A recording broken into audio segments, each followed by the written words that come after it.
Hello, my name is Ben. I'm from Stockport ME Group. This is the second video on using the Garmin Vivosmart 3 devices to help with condition management. This video is created specifically for a research project we're one of the partners in, and other people are very welcome to watch it. It does deal with one very specific device, which is not necessarily the device you might want to use for this purpose, but it works fine.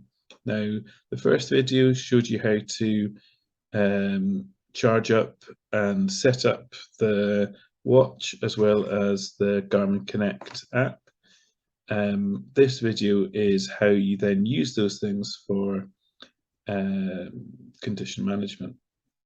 Now, the problem with this device and the software and most devices and software is that they're not designed for condition management. They're designed for athletes and aspiring athletes to monitor what's happening in their workouts and more generally. So when we use the device, we kind of need to hack into it to trick it into doing what it needs to do to give us the data and the functions that we need. So I'm now going to show you how to go about doing that. Because everyone's phones are different, the settings and options can be sort of a little bit different.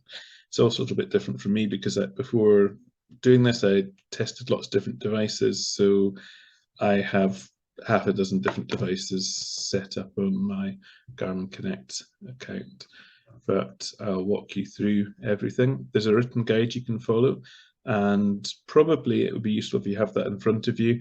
We're quite a low-tech organization. I've got the one screen. I don't have multiple cameras. I'm not going to do any complicated edits. But I would stress this is a project involving only about 20 people, and it's a very slow start. So if anyone's having problems, don't panic. Don't worry, you can always get in touch with me and we can do a one-to-one where I can go through setting up the device with you and any problems that arise. I'm very happy to do that as needed. Hopefully this will be fine and you will be fine just using this. You can press pause at any time of the video, of course. So the first thing you're going to need to do is work out what your heart rate you're going to set for the alarm to go off at. So there's two different formulas we're using for this project. There is your resting heart rate plus 15 beats per minute. That is the simpler of the two, but will normally give a much lower figure. If you've worn the watch for a couple of days, it will have worked out an approximate resting heart rate for you. And if you do use that and you find it's changing over time, you can edit the numbers accordingly. The other figure is to take 208 and take 70% of your age from that and then multiply it by 0.55. It's very easy if you're putting these numbers in the calculator for it to be done wrong. Hence, I've put a table together showing what it'll be for your age. It should vary between 80 and 107, depending on your age. So you have that number. What you're then going to do is you're going to take your phone or tablet, you're going to open up the Garmin app. In the top right, there is, you'll see like a picture of your device. If you select that, you will then get into this sort of setting. Sorry, it's not very clear. It does show, and from there, you're going to click on user settings.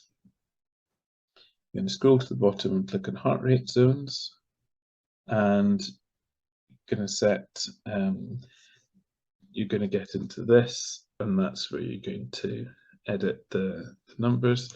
Now, depending on what settings and stuff you have it on, it can just be you set the maximum heart rate here and then use that. It may be you need to make it slightly higher and get it to like the bottom of zone 5 is your maximum heart rate. You can just see as it's going what is working for you. Once you've done that, you're then going to go back and this time from that same menu where you were in before,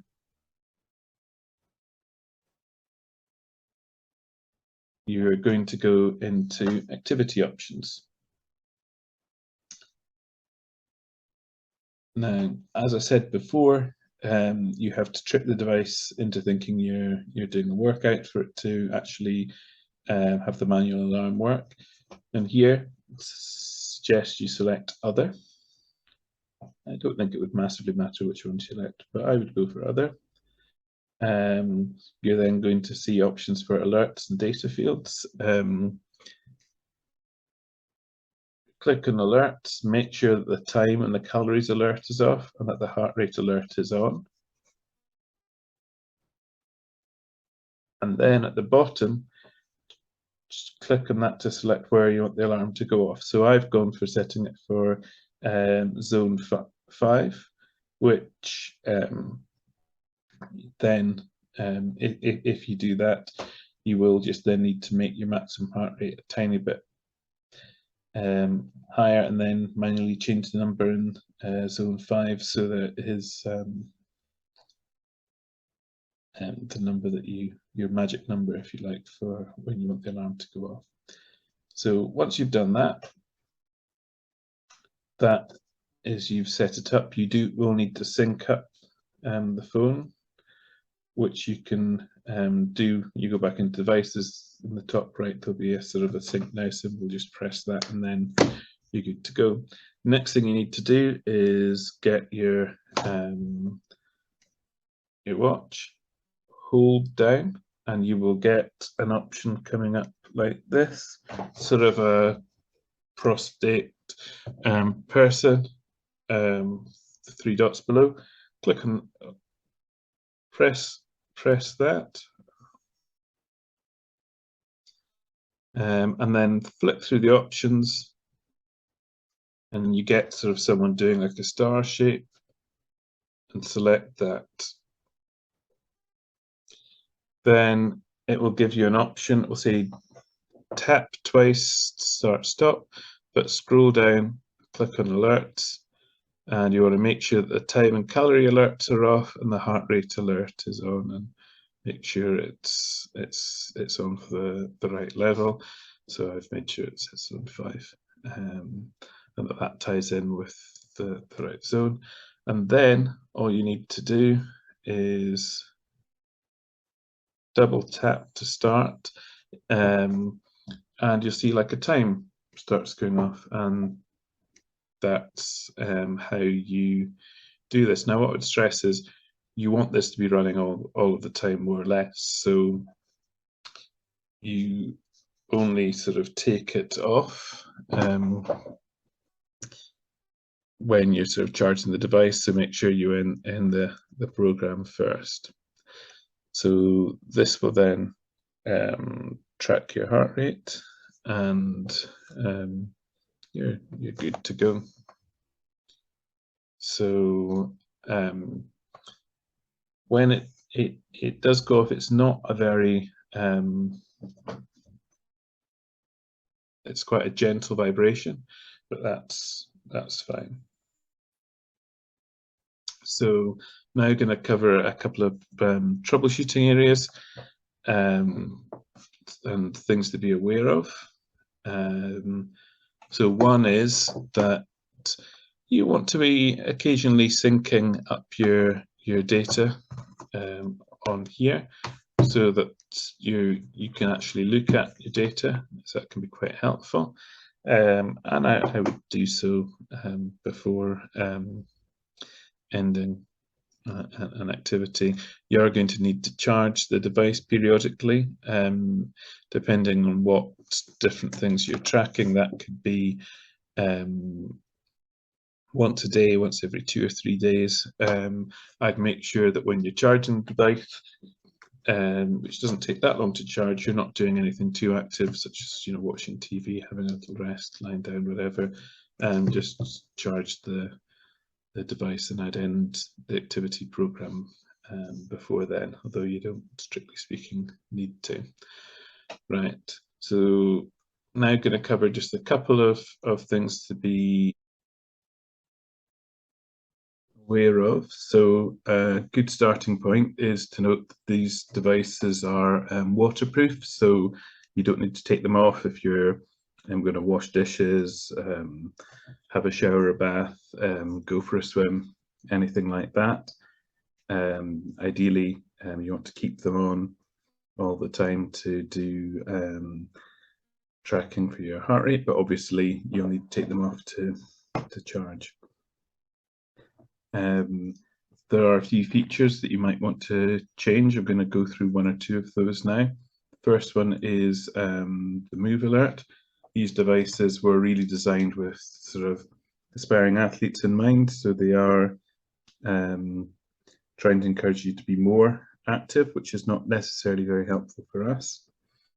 To turn the move alert off, if you go into the Garmin app and go on device settings and then select notifications and alerts, and then you'll see various alerts, and make sure the move alert is turned off.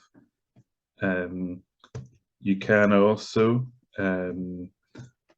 whilst you're doing that, you can turn some of the other tracking that's going on off if it's not something that you find helpful. It's not needed for the project. So I've, for instance, turned off some of the sleep tracking, so it's not trying to work out how long I'm sleeping for, because I don't find that particularly helpful, and it makes the battery last longer. So to do that, if you go into device settings and activity tracking, then you can turn off things that you don't want. You probably want to sync up your data reasonably often. You can do that by opening the app. In the top right hand corner, there's a sort of a sync button. Generally speaking, I'm going to leave it to yourself to explore the app in terms of how to look at your data. But there's one way I want to go through because it's a little bit less obvious, and that is if you click on the in the top left. Once you open the app, you get into a menu like this, and if you select activities, then all activities, it will then show the recordings if you've saved them for the activity tracking that you've been doing, and if you can select them, and then once you're in there, you will get a display like this. And that's a good way if you wanted to share information with somebody else. There's also, you can see this, you might be able to see that was run for about 80 hours. You don't necessarily need to stop it very often. And if you click on the little sort of, there's the little sort of symbol for like heart rates, it will then give you some graphs and things and show you data of where you are in different heart rates and etc., and for how much of the time. So if you want to use that, it's there. The other things are much more intuitive, and you can probably find yourself without any problems. Those are the main things that I want to go through.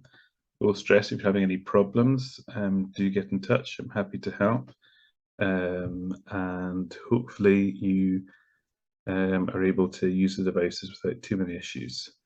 Thank you.